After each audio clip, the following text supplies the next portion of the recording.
This just as the U.S. is considering reducing its cap on refugees entering the U.S. Next year, the Trump administration has proposed admitting just 18,000 refugees. That's down from 30,000, which was already a historic low. Again, that is a proposal. Congress still gets input here. Joining me now is Matt Brodsky. He's an expert on the Middle East. He's also a senior fellow at the Gold Institute for International Strategy and at the Security Studies Group. Matt, thank you very much for being here. I wonder, Turkey and the U.S. had worked out this sort of cooperative arrangement to keep stability of some degree in northern Syria. That seems to have quickly dissolved. How did that happen? Well, this would be the second time that after a phone call that President Trump had with Turkey's President Erdogan, that quickly thereafter the president announced that the U.S. would be withdrawing either partially from Syria or entirely, as was the case back in December. The first time he, of course, reversed himself after there was a giant outrage from both sides of the political aisle here in Washington and across the country. But unfortunately, events have happened very fast this time. Turkey has moved in with its invasion in northeastern Syria. And there was, even if you were to say that you agree with the policy that President Trump had, this certainly would not have been the process by which to do it, which is manifest in the days since. You work with, talk to, understand the process among career officials within the administration who work on foreign policy, especially in this area. What has the response, the reaction been to this decision to withdraw and then the subsequent Turkish invasion? Well, most of them serve at the pleasure of the president and are aware of that. So this is the policy that the president has clearly said that he wanted to get American troops outside of Syria.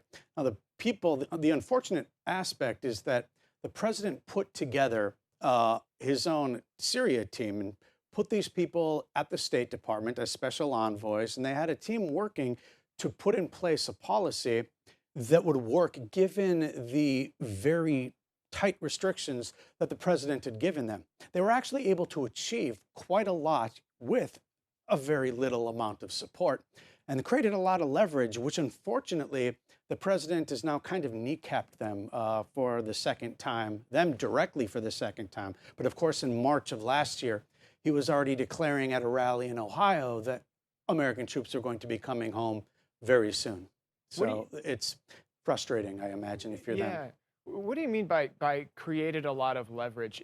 Is as in creating circumstances that Turkey would have been favorable to Turkey if they had played along with U.S. priorities? I'm saying leverage in terms of there are multiple actors involved inside of Syria, and the United States didn't have a footprint there after the war had gone on for a while. So the United States was able to have a war with only advisors pretty much on the ground and using a Kurdish force there. There weren't any terrorist attacks emanating from northeastern Syria into Turkey. So Turkey was actually safe. It's a blank talking point that it's making. The United States was also able to hold on to the oil fields that were valuable as far as Russia and Iran were concerned. They were hoping that that would pay for their involvement, and they're located in the West. That gave the U.S. leverage over how reconstruction money would be pouring in so that it would not support Assad, a ruthless dictator who is responsible for the death of 500,000 civilians at this point. So the U.S. was able to do a lot, and in fact, with just the 1,200 troops we've had on the ground, to prosecute a war in an incredibly intelligent way, a way that I would have assumed he would have liked to have sold the American people on, that he was different than his predecessors. Only 1,200 troops, not on the front line, a proxy force of Kurds who were actually doing the main fighting for the U.S., and he accomplished all of this and created this leverage to use with Turkey, Russia, and Iran, and Assad. And his team did all this, and we just swept that away. So when the Secretary of State gets on PBS NewsHour and says Turkey had a legitimate terrorist threat at its southern border, that doesn't hold up to you? Well, the way Turkey feels about it is that the PKK is a terrorist group. That is a Kurdish group in Syria. And the fact is they are listed as a terrorist group according to the United States. The YPG is associated with the PKK. They're the Syrian version of these Kurds.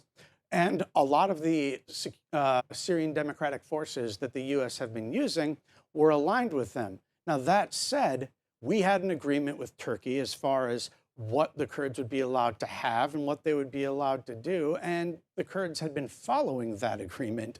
So this is what the United States decided to do as far as using a proxy.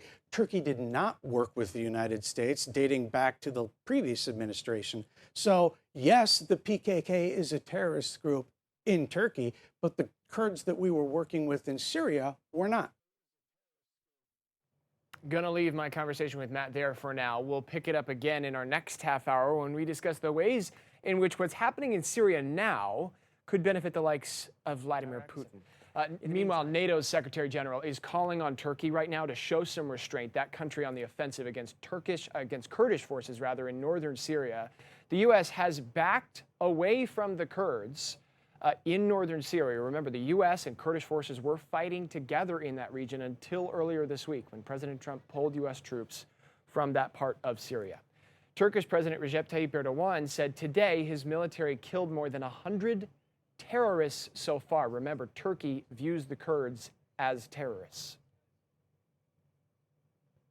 For more on what all this means and the context here, all of the international forces at play, I spoke with Matt Brodsky. He is an expert on this area. He has also advised within the administration on issues in the Middle East. Here's part 2 of our conversation.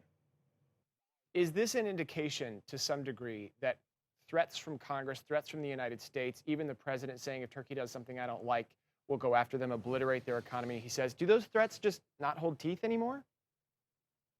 Well, see, the way leverage works is that when you have it, you use it, right? So the time to make any of that clear would have been during the phone conversation itself that President Trump had with President Erdogan of Turkey.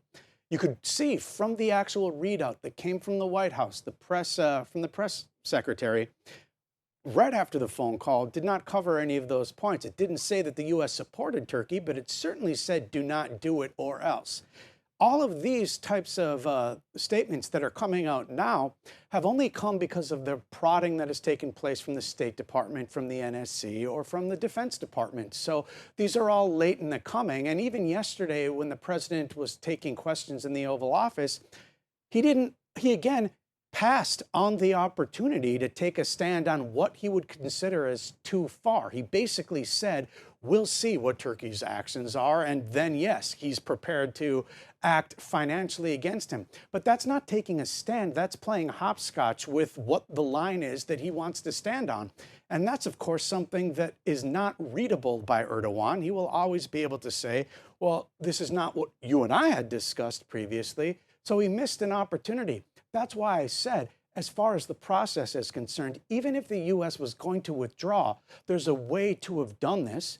If this was the policy he wanted, there's a way to have actually sold this, which he's not doing. And frankly, if all he wanted was to pull out of Syria to begin with, then we have been wasting our time for years inside of Syria because there's no point in us being there because the Kurds are going to cut a deal with Assad anyways. And if his point is that ISIS needs to be looked after by everyone else, especially those that are captured now, then it might as well have been everyone else's problem from the beginning. So he undermines his own argument on that ground as well. I imagine some of those arguments, some of those points against how the president has conducted this could play well for people like Vladimir Putin. I imagine there are other fallouts from this that will play into his hand. Right. First, it's too hard to see exactly how it will play out. But for instance, if I were him and this was the policy I wanted, here's something he could have said, but he's not. He could say, we don't like the fact that Turkey, Iran, and Russia have been playing together far too much when it comes to Syria and undermining our interests. Now, when we pull out and Turkey grabs this area, it's going to annoy Iran and it's going to annoy Russia. And then they're going to be engaged in some type of competition over this land because, of course, Russia and Iran have wanted the Omar oil field that's in northeastern Syria. So now they're going to be having a struggle over this, and that's good because the U.S. isn't involved. I'm hastening the time at which that marriage of convenience has a divorce. but that's not the case he's making. And again, we don't know if that'll happen. It may just be that, frankly, Turkey is engaged in a illegal land grab as it already is in another part of Syria. And basically, this is kind of tacit approval for an invasion of a different country to just have ethnic cleansing, because you have to follow what Erdogan said at the UN. His plan is to move in many, up to 200,000 Sunni Arabs and displace the native population there. So this is not a good precedent to be setting. There's a whole other consideration here, too, in terms of the former ISIS fighters who are being held in that region of Syria. Many of them at the Al-Hol camp a little further east from where these attacks initially started yesterday. The U.S. now taking custody of some of the most dangerous, some of the most sought-after ISIS fighters. I wonder if that indicates that the U.S. acknowledges, at least to some degree, that there's a chance that with this chaos, ISIS fighters could break free. Yes, the Defense Department, the national security establishment is all very well aware of the danger this puts as far as not just Al-Hol camp being an incredible place for the resurgence of ISIS, for the indoctrination, even as it was incidentally previously, but to then let them free. You have Turkey and Erdogan already today saying to Europe that he will essentially let these refugees flood into Europe if Europe does not stop its warnings, not its actions, but its warnings to Turkey about going into northern Syria.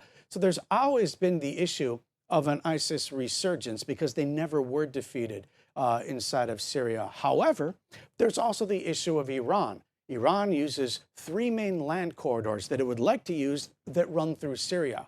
One of the main ones is open in the mid-eastern section.